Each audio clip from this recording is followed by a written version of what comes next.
Jemang Lintrik AK Brother RW Sepuluh AK Camat Manca. Tumben bajunya kuning ini Pak. Ada apa Pak? Dalam rangka apa ini? Saya seneng warna kuning. Oh iya. Awas ya jangan dibangin ya. Pokoknya selesai aja, saya seneng warna kuning aja gitu lah. Cukup ya. Jadi sudah terjawab, selesai warna kuning.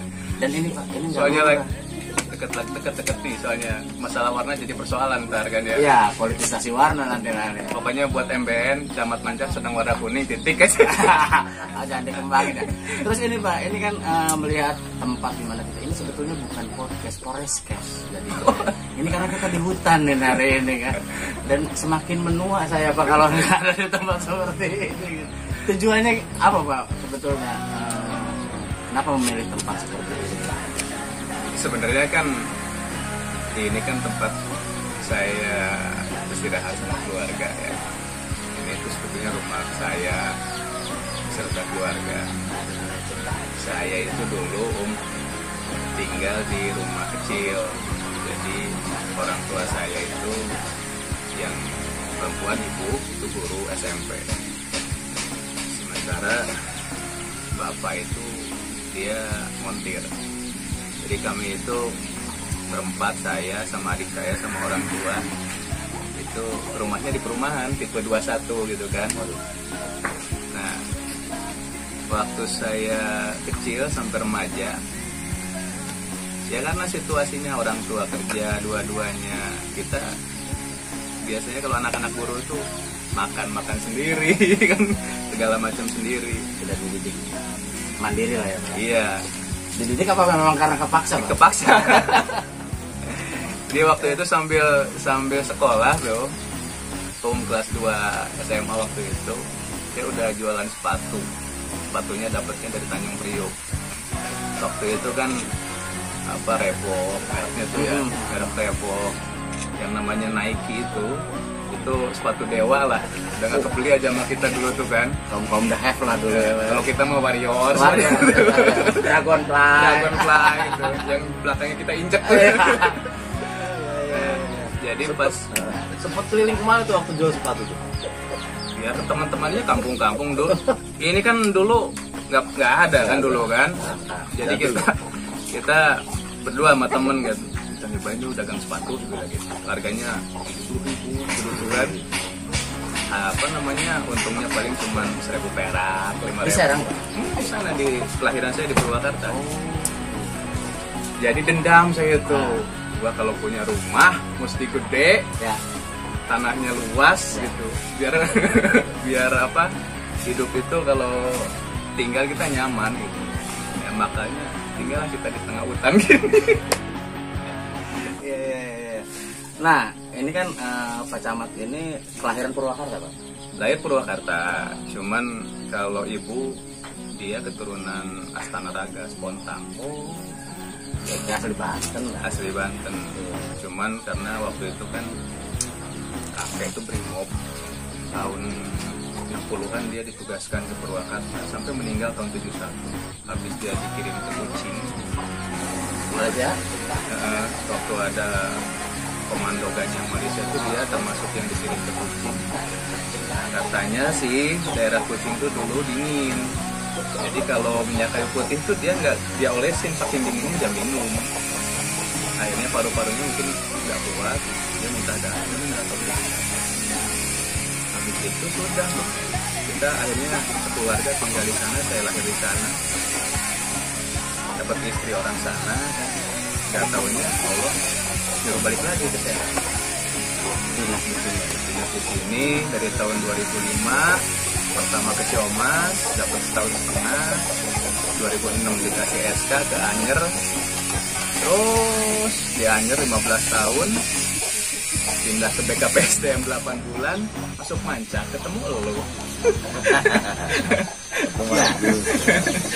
Itu kan masa-masa SMP SMA lah ya Pak ya. Masa-masa kuliah gimana Pak? Udah mulai mengenal underground kah?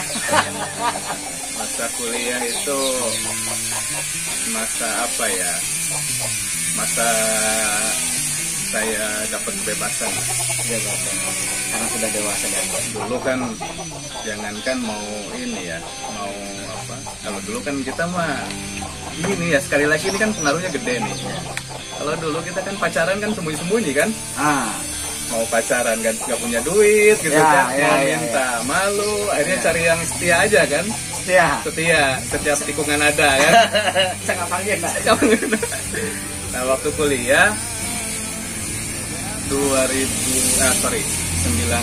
itu pas 95 kebetulan ada yang nawarin kerja di Kanwil Pendidikan dan Kebudayaan Jawa Barat waktu itu. Kerjaannya itu nerima surat sama ngebagiin surat. Jadi kalau surat masuk nih, apa nah kalau sekarang namanya apa ya? Arsipalis apa ya? Terima, ini ke siapa? Serahin, udah. Sekaligus nitipin surat buat pacar? Enggak. Waktu itu udah ada pager soalnya. Kirain masih mengalami proses. Pager kan isinya trut, tolong telepon ke rumah kan gitu ya. Oh, ya. Udah gitu kan dulu. Pager pas zaman Ya. Waktu Sun Gokong masih masih berkelana itu belum menemukan kitab sakti. Berarti masih sempat nonton di Gopong ini kan? Waktu itu RCTI ya. Ya ada lagi kita kan. Nontonnya Sidul, anak sekolahan doang kan. Sampai sebelum jadi insinyur gitu kan nonton ya. Terus pertama katanya dengar pertama ini anak dari juga. Enggak, bohong gitu. Wah. Hoak gitu, hoak. Enggak lah, saya kemarin ngelihat bawain Stairway to Heaven yang Hoak gitu. gitu. Masih ingat nggak tuh kira-kira itu? Enggak. Jadi Ininya udah jelek, ininya udah. udah Pinggirnya udah jelek. Udah mulai kaku. Siapa tahu dicoba sedikit. Enggak, Oh, enggak iya, mau, saya enggak. enggak. Ntar aja. Ntar aja. Ya jadi kan kemarin juga ada sempat yang menanyakan salah satu keluarga. Lu kapan belajar gitar? Ya gitu bisa main gitar gitu. Ya, Bibi. Bibi ya kayak. Soalnya dulu waktu sekolah itu sampai SMA saya dikenalnya kan anak manis. Anak manis saya Bukan anak manis sebetulnya loh pemirsa. Ini sebetulnya pandai menutupi kejahatan, kenakalan sebetulnya. sebetulnya. Pinter mainin ini. Jadi keluarga tuh nggak tahu kalau saya belajar gitar, nggak tahu. Nah, semuanya itu sebenarnya waktu SMP mulai itu kan waktu 90-an itu kan lagu Malaysia yo yang kuncinya pasti A minor terus A minor D minor Lebih menyayat yang minor. standar gitu mellow terus Kayak kan. kunci-kunci minor memang lebih menyayat kalau untuk lagu-lagu cinta katanya, kata musisi. Zaman apa search gitu ya, Iya. Isabella kuncinya pasti ketemunya A minor lagi. Minor lagi ya. Jadi ya itu karena saya lahirnya dari keluarga yang sederhana, saya nggak bisa beli gitar gitu ya, nggak bisa beli alat musik. Akhirnya saya pinjam punya temen, kalau di kelas tuh genjreng, udah itu kasihin lagi gitu kan. Namanya juga kita pinjam kan, wajib dikembalikan. Nah jadi waktu kuliah itu dapat duit apa waktu itulah, Baru bisa beli gitar. belilah gitar mereknya Allegro tuh. Sedih banget kan. Orang lain udah pakai Fender gitu ya, Gibson, ini Allegro. Yang penting ada bunyi lah gitu. Jadi kalau di kontrakan itu ya genjreng gitu aja. Ngulik masih pakai pita-pita kusut gitu ya. Kaset pita. Iya, sampai kusut. Sampai kusut. balik lagi. Balik lagi. Ngulik tidak akhirnya kan. Kusut ya. Kusut iya, putus disambung lagi gitu kan. Ya sedihnya anak dulu ya. Pengen bisa belajar gitar segala macam harus seperti itu gitu. Tapi memang harus dicoba gitu. Iya. Ya sedikit selagu atau gimana gitu. Selalu kebanyakan. Banyak satu MP3 Pak. Jangan satu lagi. Langsung rap. Ya. Enggak, soalnya kemarin itu kan kita memang ya, pemberitaan selalu memberikan dosen sama sendiri kan.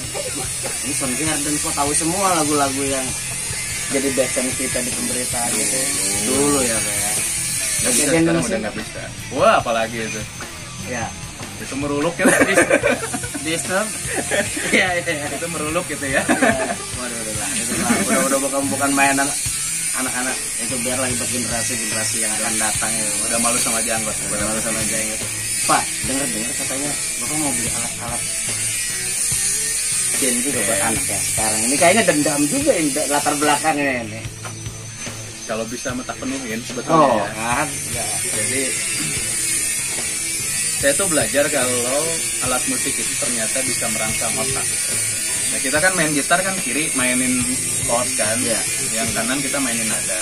Kalau piano apalagi kan otak kanan otak kiri. Jadi memang ini anak-anak nih yang paling gede ini kelas 2 SMA. Awalnya dia nggak suka, nggak tahu gimana gurunya tuh nyuruh bawa gitar. Akhirnya dia bawa tuh gitar tuh, ternyata ketemu sama temen sekolahnya yang memang udah punya band. Di sisi yang lain, saya tuh di Mancak juga. Saya lagi nyari nih, saya bilang saya pengen punya bandnya tapi dengan genre musiknya bukan genre musik seperti yang biasa kita tampilin, kata saya gitu kan. Saya mau kolaborasiin seperti misalnya nih kalau sekarang itu ada grup punya Pak Deddy Mulyadi, Kang Deddy itu bikin MK9. Jadi pentatonis sama diatonis di paduin, gitu kan. Saya bilang saya mau begitu, siapa yang bisa suling, siapa yang bisa saksofon, siapa yang bisa itu. Nah pas sampai di situ tuh suling, saksofon segala macam pada nyerah anak-anak kan. Ya. Itu susah banget. Susah mencari personil. Personilnya yang susah Iya. gitu kan. Nah sisi yang lain nih kayaknya anak yang pertama nih itu udah mulai suka. Jadi kalau saya lihat dia malam ambil gitar gitu, belajar chord gitu, sederhana tuh. Akhirnya Kalau anak sendiri sekarang lagi menyukai jenis musik apa, Pak? Ini kayaknya ada pemaksaan juga soalnya ini ya. dia denger Ya. ya, ngedengerin aja sayanya. Dia lagi suka bawain anjing, dia gitu kayak begitu tuh. Iya gitu, Pak. Pokoknya dia aja udah. Cewek juga kan dianya kan. Kebetulan teman-teman satu kelasnya juga senang musik cewek semua. Anak yang perempuan. Perempuan. Yang cowok belum, baru jalan 6 tahun. Justru ini pernah putus semua sama dia, itu ditarikin putus semua. Waktu bawain Avenged Sevenfold-nya. Enggak. Cuman Ya. karena dulu saya kalau jalan gitu ya suka style city itu Simple Plan gitu ya, Avenged Sevenfold. Adalah satu cerita tuh, kita lagi makan di satu tempat makan lah di Serdang. Nah, dia dengerin apa pengamen yang mainin gitar kan. Dia ke depan tuh. Terus si pengamen tuh tanya, Pak ini suruh nyanyi ya? Kalau mau dia bilang suruh nyanyi aja. Lagunya apa? Sevenfold gitu, Sevenfold ya. Hah? Kalau nggak Simple Plan kata saya. Ini seriusan Pak? Coba aja kata saya gitu kan. Itu dia marah-marah waktu itu kan, mukulin segala macam. Akhirnya kita pulang aja tuh. Berapa hari kemudian main lagi ke situ kan. Kejadiannya sama lagi gitu. Pak tidak khawatir Pak, karena kan Avenged Sevenfold atau band-band keras itu kan katanya bisa mempengaruhi terhadap psikologis anak-anak seumur segitu. Apa Erwin juga memberikan pandangan-pandangan tentang lagu yang bisa membahayakan atau gimana gitu Pak, secara psikologis. Enggak sih ya, karena saya pikir kan anak-anak nih yang laki-laki yang ketiga ini belum ngerti lah tentang itu ya, belum ngerti. Ya, hanya menyukai nada-nadanya saja. Dia suka kalau Ya. musik itu ritmenya, temponya gini gitu ya. Saya khawatirnya gini Pak, nanti setelah dewasa gitu, jadi kayak Pak Jokowi sukanya Lamb of God gitu kan. Ya mudah-mudahan aja dia Jadi Pak Jokowi. jadi presiden. Iya, ya karena kan Menteri BUMN juga menyukai musik-musik seperti Radiohead dan yang lain. Nah kalau Pak Camat sendiri, kalau untuk band itu sukanya gitu. Sampai sekarang Bruce Springsteen masih suka, terutama lagu The River ya. Itu lagu perjuangan itu, The River itu. Terus kalau dulu itu waktu zaman yang diobrolin tuh ya, kita maininnya Classic Soul gitu ya. Dari mesin. Nggak bisa Nggak bisa ya. nggak bisa. kolektif so ya. Berarti ya era pop rock ya Pak ya. Alternatif.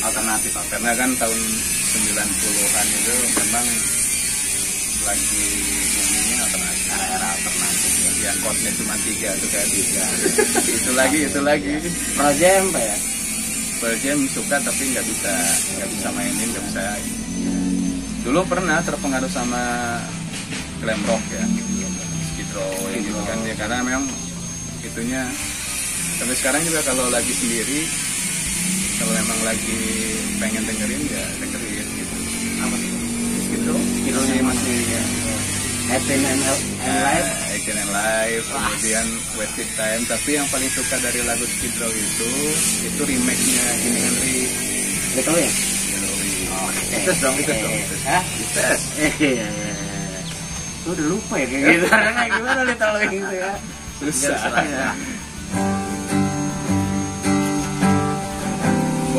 Itu bukan Little Wing gitu. I remember. Anak-anak kelahiran tahun 70-an pasti tahu. Ya. Nah, Itu kalau di panggung. Depan cewek tetap aja dewa. Ada melo. Biasa, sok-sokan. Biar kelihatan maco di panggung. Depan cewek doang tapi. Iya. Kalau di panggung, wah, apalagi di Gor Saparua banyak. Iya, neraka itu.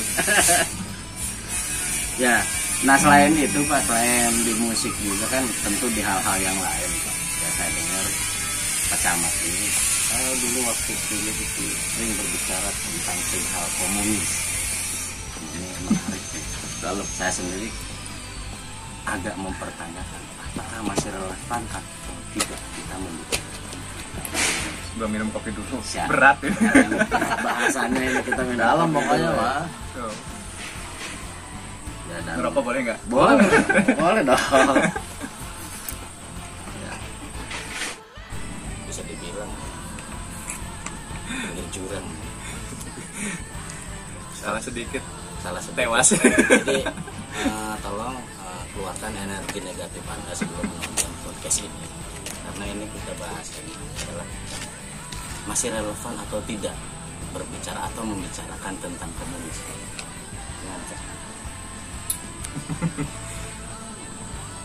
Waktu saya SMA, saya itu sudah bicara tentang kenapa sih Pak Harto itu bisa bertahan lebih dari 30 tahun waktu SMA. Salah satu guru saya ngomong begini, saya ingat aja, dia guru seni rupa namanya Pak Yani. Dia bilang, Pak, ini nggak fair, kata saya, Pak Harto ini seperti raja kecil, kata saya. Rajanya Nusantara itu sekarang Pak Harto. Ya dia bilang begini, kamu nanti kalau kuliah ngambil sosial politik lah, kata dia tuh, karena kamu kayaknya punya bakat di situ. Kenapa kamu bicaranya mengarah ke sana? Padahal waktu itu saya masih SMA. Saya bilang, ya saya ini anak guru, cucu dari seorang anggota Brimob. Tapi kok saya ngelihat kehidupan di Indonesia itu seperti nggak fair. Ucapan guru saya itu kemudian terwujud. Saya masuk jurusan ilmu administrasi, program studi administrasi negara, FISIP Unpad, di mana pada waktu itu tokoh idola kita itu baru muncul, namanya Sri Bintang Pamungkas waktu itu. Itu wah, luar biasa aja tuh orang itu di kalangan kami para anak-anak muda waktu itu. Karena salah satu orang yang kemudian ngedorong reformasi itu ya dia, sama Amin Rais, sama Gus Dur, sama Megawati pada waktu itu. Budiman Sujatmiko itu masih imut-imut lah waktu itu ya. Kemudian dia masuk terus mendirikan Partai Republik itu kan yang nggak jelas nasibnya itu kan. Nah di situ saya kemudian banyak ketemu sama teman-teman yang aliran pemikirannya beda-beda waktu itu. Termasuk salah satunya kita tuh terbiasa ngomongin tentang Partai Komunis Indonesia. Di mata kita sebetulnya kita harus bedain komunis dalam aspek teoritis dan filsafat ilmu sama komunis yang kemudian dipakai sebagai ideologi PKI. Beda, saya bilang gitu. Kalau Hegel atau Karl Marx bicara tentang komunisme itu pada waktu itu di Jerman atau di Eropa, kehidupan masyarakat itu semuanya amburadul. Karena di situ monarki, seorang raja absolut kan, sampai waktu itu kan ada bahasa king can do no wrong katanya kan, raja itu nggak pernah salah gitu kan. Sehingga akhirnya timbullah pemberontakan dalam pemikiran Karl Marx sama Hegel yang memunculkan sosialisme yang kemudian berubah. Yang intinya kedua orang ini pengen supaya kehidupan itu lebih baik. Itu kalau dari teori nih. Tapi kemudian jatuhnya kepada PKI sebagai sebuah partai yang berideologi komunisme, itu kemudian dia lebih cenderung bagaimana menguasai pemerintahan pada masa itu.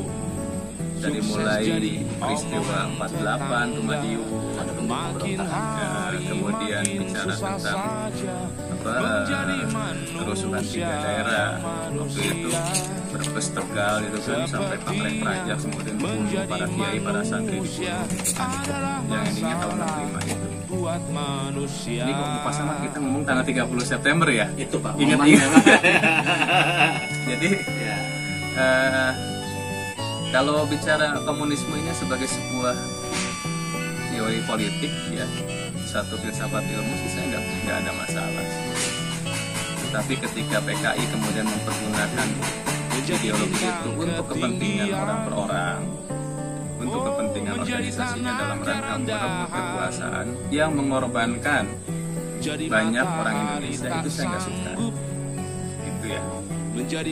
Sama seperti halnya sekarang kan. Sesudah peristiwa itu, kalau sudah masuk kepada cap PKI, udah tuh orang mati semuanya kan, tidak bisa berdaya, tidak bisa berkarya gitu kan. Pokoknya kalau sudah stigmanya PKI udahlah selesai di Indonesia itu kan gitu. Ya, dan ini juga kan kita mau menghadapi tahun politik di mana biasanya isu tersebut banyak dipergunakan, atau apakah masih akan dipergunakan juga.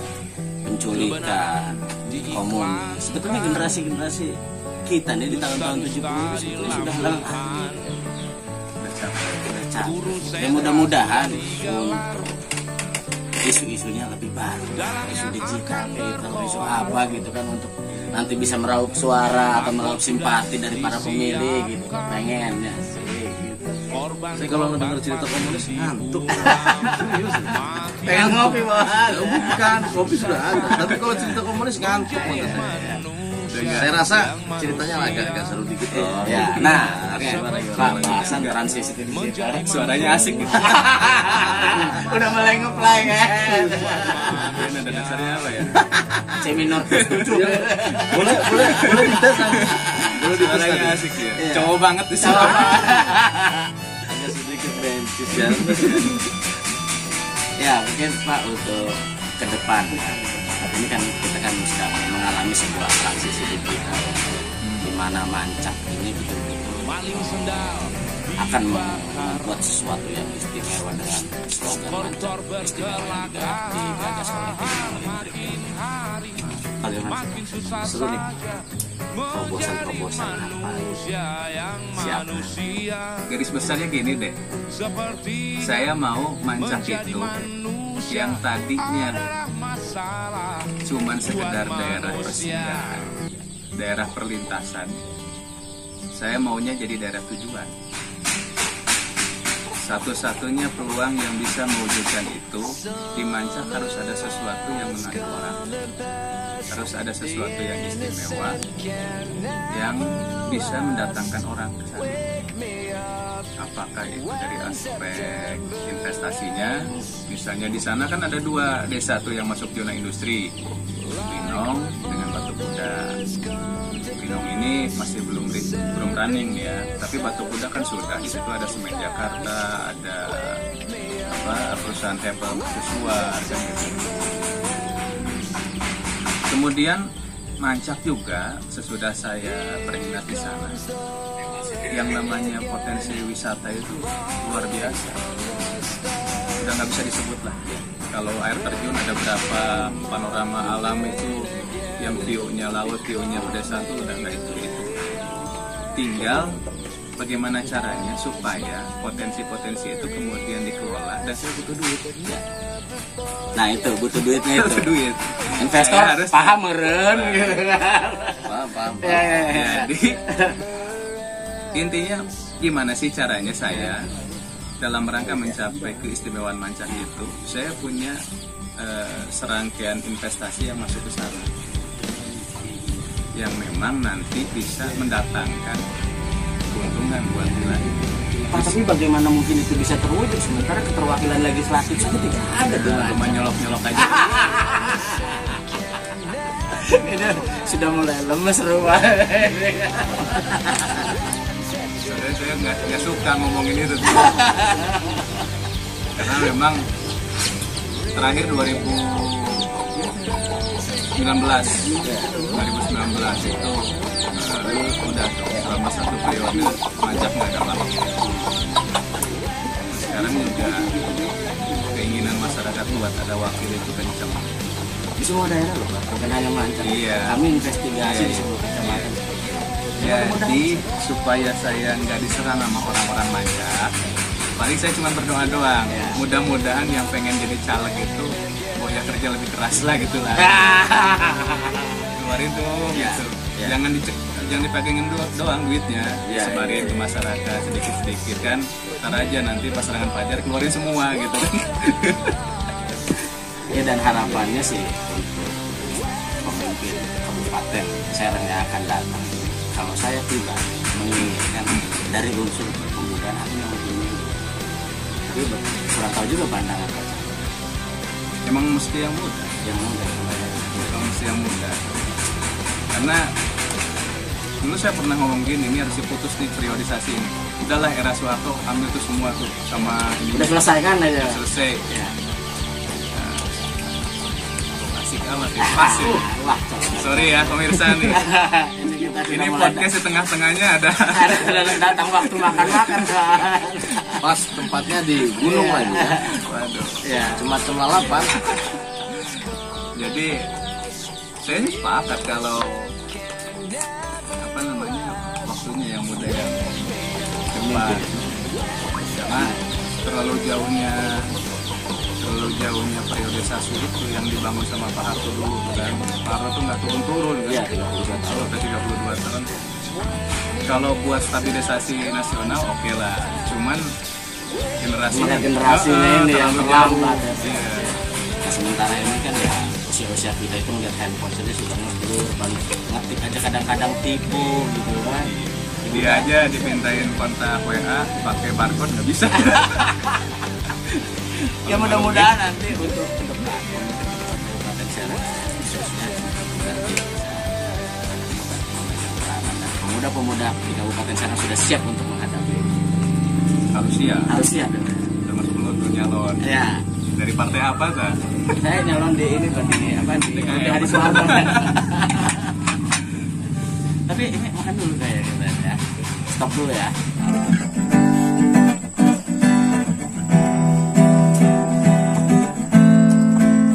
Aku ingin terbang tinggi seperti elang, melewati siang malam, menembus awan. Ini tanganku untuk kau genggam, ini tubuhku untuk kau peluk, ini bibirku untuk kau cium, tapi tak bisa kau miliki aku.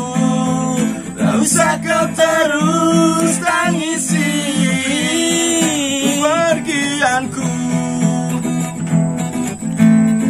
Air mata takkan memanggil untuk kembali. Aku adalah mimpi-mimpi sedang melintas sang perawan yang bermain dengan perasaan. Ini tubuhku kau peluk, Ini tubuhku untuk kau. ini bibirku untuk kau cium, tapi tak bisa kau miliki. Cukup, sekian dan terima Inilah kasih. kisah anak-anak band gagal bernyanyi dari acak-acakan. Terima kasih.